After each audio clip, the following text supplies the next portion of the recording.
നമസ്കാരം. തായ്ലാൻഡിലെ താങ് ലുഹാങ്കുയിൽ അകപ്പെട്ട കുട്ടികളെ രക്ഷിക്കാൻ ലോകം ഒന്നിച്ചു നിന്നിരുന്നു. എല്ലാ രാഷ്ട്ര നേതാക്കന്മാരും ആ ദൗത്യത്തിന് വേണ്ടി മുന്നോട്ട് വന്നിരുന്നു. പല രാജ്യങ്ങളും അതിനുവേണ്ടി സഹായവുമായി മുന്നോട്ട് വന്നിരുന്നു. ഒടുവിൽ ആ കുട്ടികൾ രക്ഷപ്പെട്ടപ്പോൾ അത് ലോകത്തിന്റെ തന്നെ ഏറ്റവും വലിയ ഒരു ദൗത്യമായി മാറിയിരുന്നു.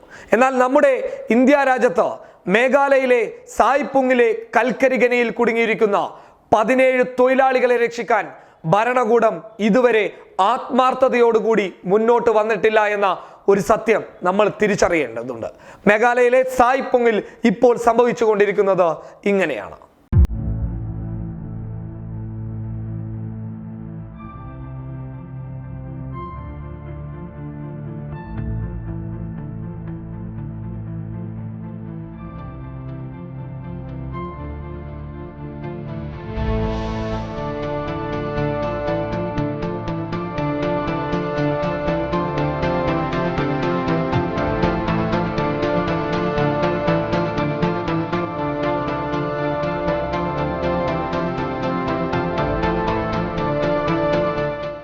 മേഘാലയയിലെ സായ്പുങ് കൽക്കരി ഖനിക്കുള്ളിൽ കുടുങ്ങിയവർക്കുള്ള രക്ഷാപ്രവർത്തനത്തിൽ കടുത്ത അനാസ്ഥ.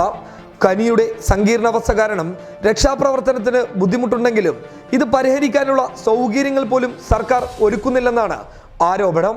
അപകടത്തിൽപ്പെട്ട ഖനിയിലേക്ക് സമീപത്തെ നദിയിൽ നിന്നോ ഭൂഗർഭ ജലാശയത്തിൽ നിന്നോ വെള്ളം കയറിയതോടെയാണ് 17 തൊഴിലാളികൾ ഉള്ളിലകപ്പെട്ടത്. മൊത്തം 22 പേരായിരുന്നു ഖനിയിൽ ജോലിക്കുണ്ടായിരുന്നത്. ഇതിൽ 4 പേർ പുറത്തെത്തിയിരുന്നു. ഒരാൾ മാത്രമാണ് ഖനിയുടെ അകത്തു നിന്നും പുറത്തേക്ക് രക്ഷപ്പെട്ടത്. 320 അടി കണക്കാക്കപ്പെടുന്ന പ്രധാന തുരങ്കവും അതിനുശേഷമുള്ള 4 ഉപതുരങ്കവും അടക്കം അതിസങ്കീർണമാണ് ഈ ഖനി. പട്ടിണി മാറ്റാനായാണ് സുരക്ഷാ സംവിധാനങ്ങളൊന്നുമില്ലാത്ത തുരങ്കത്തിലേക്ക് പാവപ്പെട്ട തൊഴിലാളികൾ ഇറങ്ങുന്നത്. 320 അടി തുരങ്കത്തിൽ 80 അടിയോളം വെള്ളം ഉയർന്നിട്ടുണ്ടെന്നാണ് ദുരന്ത നിവാരണ സേനയുടെ വിലയിരുത്തൽ.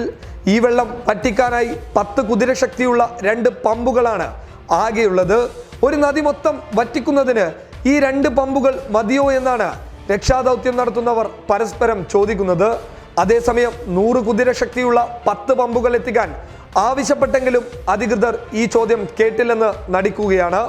പാവപ്പെട്ട തൊഴിലാളികൾക്ക് വേണ്ടി ശക്തമായി വാദിക്കാൻ ആളില്ലാത്തതാണ് 17 പേരുടെ ജീവൻ ഇപ്പോഴും തുലാസിൽ നിൽക്കുന്നത്. ദുരന്ത നിവാരണ സേനയുടെ 70 പേരും മേധാവിയുമാണ് നിലവിൽ സ്ഥലത്തുള്ളത്. രക്ഷാപ്രവർത്തനം നീണ്ടതോടെ ബാക്കിയുള്ളവരെയെല്ലാം സ്ഥലം വിട്ടു. തായ്ലാൻഡിൽ 13 കുട്ടികൾ ഗുഹയിലകപ്പെട്ടപ്പോൾ അവരെ രക്ഷിക്കാൻ ഈ ലോകം മൊത്തമായാണ് ഒരുമിച്ച് നിന്നത്. എന്നാൽ പാവപ്പെട്ട തൊഴിലാളികൾക്ക് വേണ്ടി ശബ്ദമുയർത്താൻ ആരുമില്ലേ എന്നാണ് ഖനിയിലകപ്പെട്ടവരുടെ ബന്ധുക്കൾ പറയുന്നത്. അതീവ ഖേദകരമായ ഒരവസ്ഥ തന്നെയാണ്. ഭരണകൂട വീഴ്ച തന്നെ വേണമെങ്കിൽ പറയാം. തായ്ലാൻഡിലെ ആ 13 കുട്ടികളെ പുറത്തെടുത്തതുപോലെയുള്ള ഒരു ദൗത്യമായി ഇതിനെ കാണേണ്ടതില്ല.